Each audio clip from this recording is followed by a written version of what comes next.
ربهم ورحمة وأولئك هم المهتدون.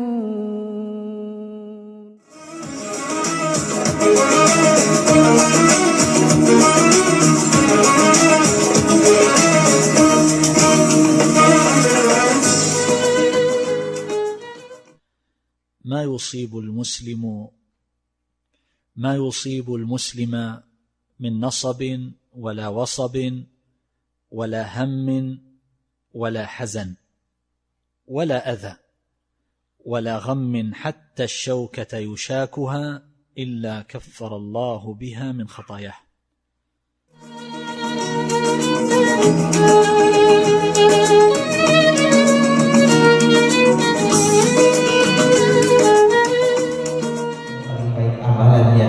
Siapa yang paling tahu cara bersabar daripada ujian-ujian Allah tersebut?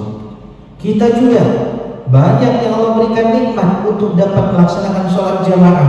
Allah ingin lihat di antara kita siapa yang paling terbaik dalam melaksanakan menyambut seruan daripada Allah tersebut. Liyabluwakum ayyukum ahsanu amalakum bi syai'in minal khawf wal ju' wa naqsin minal amwal wal anfusi wath thamarat wa basyiris sabirin. Apa kata Allah?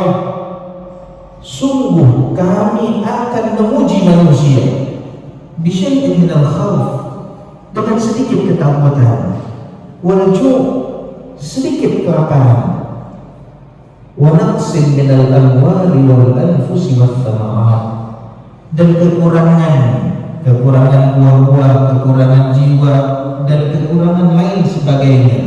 Tujuannya apa? Untuk memberikan kabar gembira kepada mereka yang bersabar. Dan ganjaran bagi mereka yang bersabar luar biasa.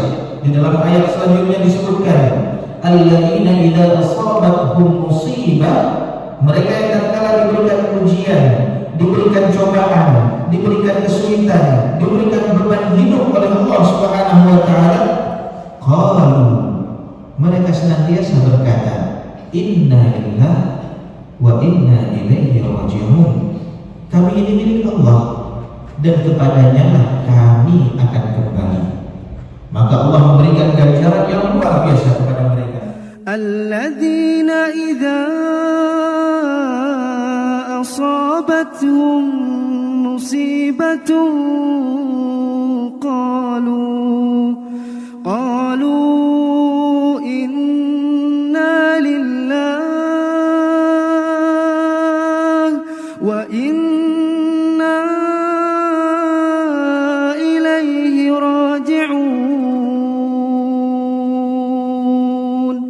أولئك عليهم صلوات من ربهم ورحمة وأولئك هم المهتدون.